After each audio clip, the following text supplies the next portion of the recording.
Attorney, what a fight. Manny Pacquiao, an ageless wonder at 46 years old. Alam mo, Attorney, suffice it to say, wala naman hatang nakakita or nakapag-predict na itong laban na ito ay matatapos sa draw. Diba? Wala namang I don't think anyone predicted to be a draw. But nonetheless, I have to admit, unang-una, that Manny Pacquiao performed a hell lot better than I predicted, a hell lot better than I anticipated. Straight to the point na, Attorney, panalo ba dapat si Manny Pacquiao sa laban na ito? OJM, sa aking scorecard 115, 113, dapat panalo si Manny Pacquiao sa labang ito. Dapat siya na ngayon ang oldest boxer to become world welterweight champion.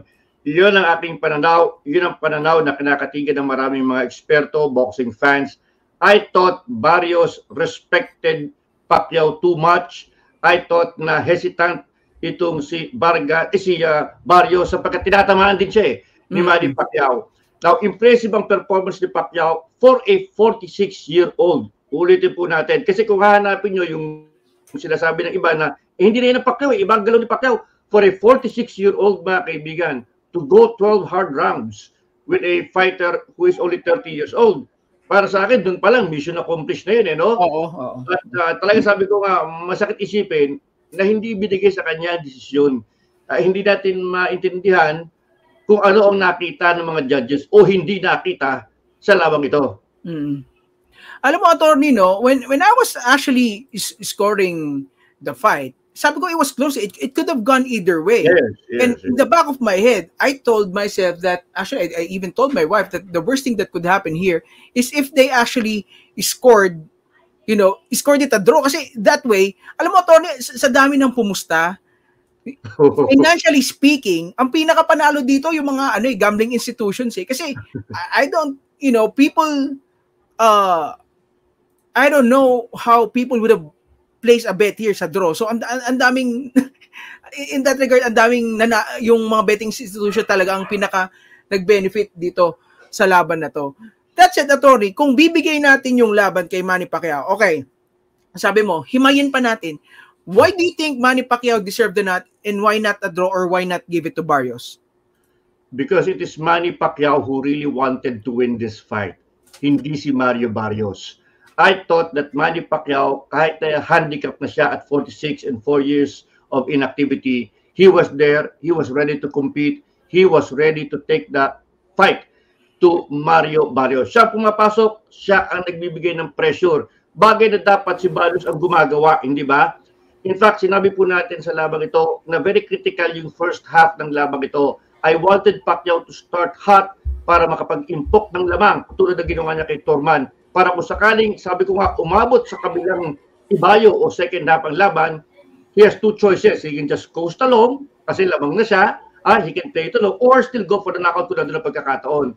But the thing is, Pacquiao went 12 rounds dahil na rin kay Barrios.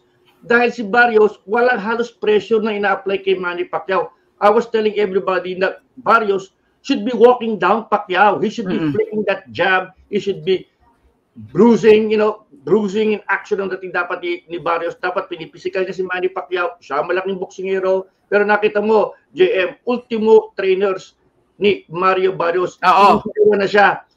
Stop showing him respect. Sabi ng mga trainers niya, tigilan mo na yan. Huwag kang kumagat sa mga pa-smile niya, pa-touch gloves. Huwag kang kumagat dyan. Go for it, sabi nila. Wala. Because he was hesitant. Manny Pacquiao relied on his number one, ring smarts. Yung ring IQ niya ang nagdala dito sa labang ito para kay Manny Pacquiao. We saw flashes of brilliance, pero alam natin talagang he showed his age. He showed his age sa labang ito. But the thing is, sabi ko nga, si Barrios, siguro ayaw niyang mapunta sa record books yung kahihiyaan na siya na-knockout ng isang guy who is 46-year-old. He was there just to take this fight to the distance. Pacquiao wanted to win this fight. At kung bata-bata nga lang si Manny Pacquiao, he could have gone for the jugular in the last 2 or 3 rounds of this fight.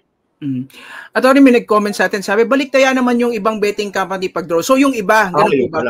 So ganun ba? Guys, I'm sorry. Ako, I don't gamble. I'm not really sure, guys. So you have to pardon us because me and Attorney, we're really not into sports betting. Maganda in-enlighten tayo niya. Maganda yan. So I guess sa iba, depende kung saan ka tumaya, kapag ka nag-draw, balik daw din tayo. Speaking of, too much respect, Attorney. Ang ganda nung observation mo na he showed too much respect. Kasi, in the first 2, 3, 4 rounds, sabi ko, pinapanood ko si Barrios, tama yung ginagawa niya. Diba? He's not, sabi mo nga, you don't think he's going to ambush Manny Pacquiao eh. Yes, diba? yes. And I thought, looking at the early going, sa mga unang rounds sa pinakita ni Mario Barrios, talagang sabi ko, okay, he's doing the right thing, disiplinado. Disiplinado yung Barrios kasi you don't want to get, even at 46 years old, you don't want to get in a firefight with Manny Pacquiao kasi andun pa rin naman andun yung diin ng suntok. Lalo na sa first half. Sa first half. Yes, especially sa first half. Sabi ko, tama, okay. Barrios seems to be doing the right thing. Disiplinado. Pero alam mo, Tony, nung nasa 7, 8, 9, sabi ko, teka, ba't parang disiplinado naman masyado? Yes. Ayaw na bumitaw na suntok. Oo. Ayaw niya nang bumitaw. So parang, I thought, in the second half of the fight, he had to show up and force Manny Pacquiao to reveal his age. Kasi ang dating sa akin, Attorney Ed, itong Mario Barrios, he did not press the action until round 11. Yes. Diba? Until round 11 na kung totoo siya, nag-fade na rin naman si Manny Pacquiao towards the second half. Totoo naman eh.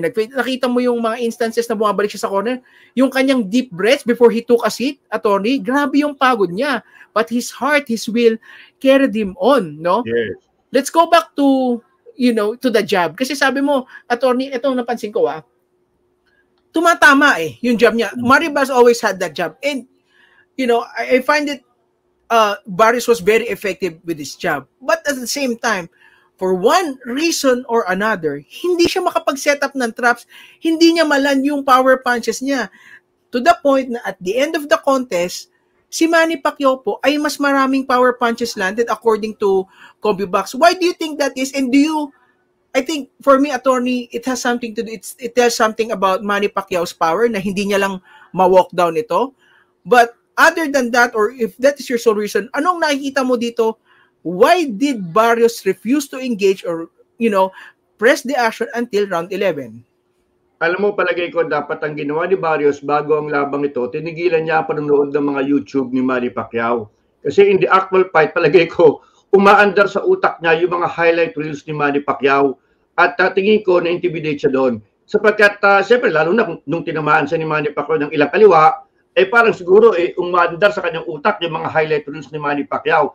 But the thing is, sabi ko nga, gumawa rin ng paraan si Manny Pacquiao para to neutralize yung left jab Kasi alam niya, sinabi po natin yan, that left jab of Barrios will be a major problem. Yes. At nakita po natin yan, may left jab. Pero nakita mo, first few rounds pa lang, inunahan na ni Manny. Manny is fast on the first step. Inunahan na niya si Barrios na mag-jab.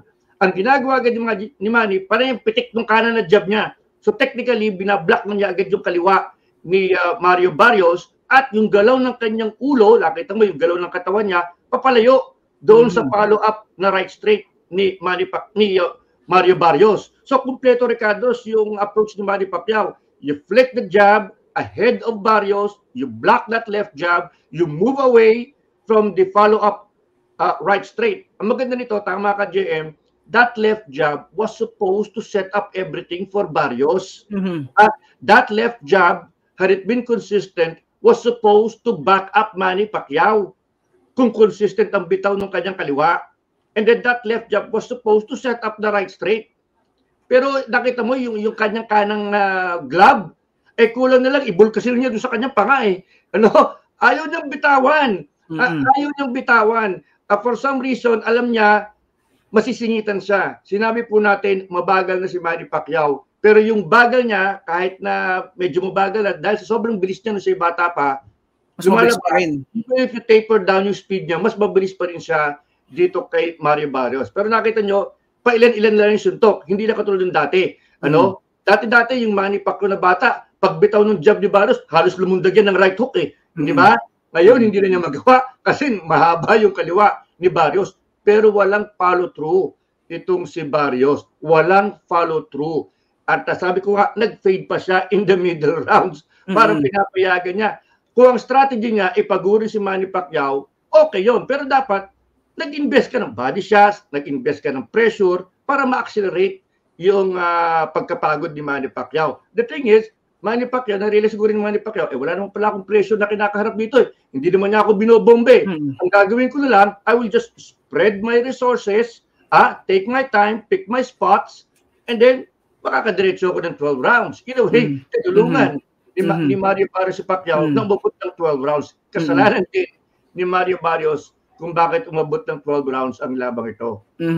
He was so disciplined, he was so passive that to the point na feeling ko, I thought he should be pressing the action. He did not press the action. He was, you know what, attorney, what's funny to me is throughout this round, he's the younger guy, he's the bigger guy, pero throughout that contest, I don't think we've seen him pin Manny Pacquiao to the ropes eh. Di ba? Hindi niya na-pin sa ropes. Okay, nakita ko andun yung jab. And again, very effective. Talaga tinatamaan niya si Manny nung kanyang left jab. Pero at the same time, he can't set traps. Hindi niya maland yung right. Though may mga instances, attorney, I don't know if you notice, yung flashes nung sinasabi niyang counter right, tumatama eh. I think it managed to find its target a few times. Pero at the same time, Manny Pacquiao was able to absorb those right hands pretty well. Punta naman tayo dito kay Manny Pacquiao. Alam mo, attorney, in the early going, sabi ko, ano kayang ginagawa ni Manny? Maybe he's trying to dazzle Mario Barrios with his speed, with his power, di ba? What did he do so well that he was able to, like, I don't know if this is the right word to say, like, scare Mario Barrios the entire fight? Kasi, like I said, it seems to me Mario Barrios didn't show up until round 11 when it was too late. Alam mo kasi, pinakita agad ni Manny Pacquiao sa first round pa lang by coming out jabbing, coming out moving, na, hoy, hindi ito yung Manny Pacquiao na inactive for 4 years. Pinakita agad niya at pinaramdam niya agad yung kanyang kaliwa. Tumatama po yung kaliwa ni Manny Pacquiao kay Mario Barrios in the early rounds. Even I think Barrios was surprised with that kind of confidence, di ba? Nasa harap lang nga si Manny, matipid na nga ang galaw ni Manny, more on the head movements but he stayed in front of Barrios. He was telling Barrios, come on, I'm 46, I'm 4 years inactive. Show me what you've got. Ay, ito ako, nasa harapan mo ako. Hindi ako lalayo, konting galaw lang, pero I'm here. Show me what you've got. And then Barrios was saying, well, mamaya na lang. Sa mga second half na lang. Hanggang sa, ayun, maghahabol ka na in the last few rounds, lumamang na yung Manny Pacquiao. So, Manny Pacquiao was there. Alam ni Manny Pacquiao na hindi ko na pwedeng gawin yung dating Pacquiao, pero titinan ko kung ano pa natitira sa aking arsenal at age 46 at yun ay gagamitin ko. Yun ang aking i-apply. Ring smarts, ring IQ, yun ang kanyang ginawa. Hindi na yung mag-rely ka na, hindi, gagawin pa rin yung dating Pacquiao. Hindi ko pipilitin na aking gawin yung mga dati kong ginagawa no ako'y bata. Ang gagawin ko ngayon kung ano yung Pacquiao na pang matanda at titinan ko kung pwede pa. Kaya nakita mo, matipid ang suntok ni Manny Pacquiao, pero mataas ang accuracy, maganda. Ang galaw niya, hindi masyadong pressure sa kanyang legs, sapagkat halos nandun lang siya nandun lamang siya Susundok, 1-2, konting layo, the usual style ni Manny Pacquiao, but not too much stress on the legs. At wala nang ginagawa walang ginagawa yung Barrios. Ang daming oportunidad for Mario Barrios to throw that right hand, to trap Manny Pacquiao, and yet he stood there in awe of Manny Pacquiao. Ang kulang na lang, bulungan niya si Manny at sabihin, pwede ba magpa-autograph in between? Parang ganun Pwede ba magpa-selfie? Dalo ko sa corner mo O parang ganun. Sabi ko, kaya na yung handlers niya, hindi maintindihan. Ano bang ginagawa mo? Yun ang mga ibang trainers, sinasabi, bakit ba yun lang ang sinasabi nyo? Hindi kayo nagbibigay ng instruction kay Barrios.